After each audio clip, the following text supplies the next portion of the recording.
Mula kay Cherry05 ang nasabing video kung saan ay makikitang parating ang SB19.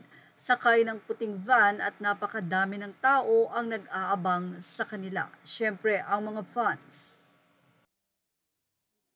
Nakakatuwa pa dahil ang unang lumabas ay inakala nilang ang SB19 na. Pero sinundan naman agad ito ni Josh. Makikita sa video na nagkatuwaan pa ang nasabi nga pong mga staff ng 1Z.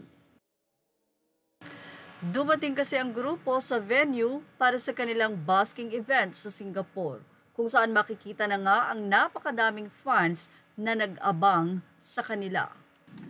Ang nasabing video ay ibinahagi din ng P-Pop Rise, kung saan sinabi nga nila na marami-rami daw din silang na-censor na comments, lalo na yung mga adjectives na ginagawang attack against the boys or any other P-Pop group.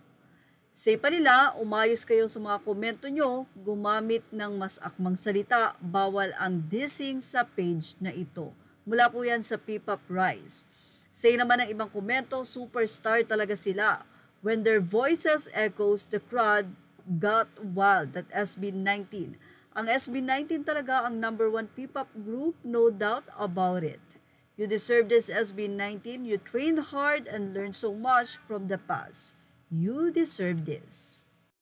Actually, say pa ng isang netizen, ang dami din daw na foreign YouTube reactors na nagpunta talaga ng Singapore to watch SB19.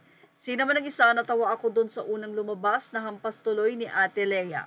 Well, naliw yung unang bumaba at akala nga nila ay SB19 na yun, kung sino man si Josh Estelle. But anyway, grabe yung smile. Yung unang lumabas talaga, hahaha. Ganyan ang mga busking, dinudumog na mga mapagmahal na fans. Super congrats our beloved SB19. Anyway, sabi nga ng mga nag-comment, ultimo daw ang mga YouTuber na nagkakaroon ng reaction about SB19 ay bumili ng ticket at nagpunta sa Singapore. Maybe kasama rin silang manunood ng concert. Ibinahagi din ang photo ng SB19 with Aruma. Siyempre, isa sa inaantay at ang isa sa main event sa nasabing concert ay ang pagkanta ng SB19 with Aruma ng Indonesian version ng MAPA. At iyan ang ating Showbiz Snap update. Images are all credit to the rightful owners. Please like, share, and subscribe.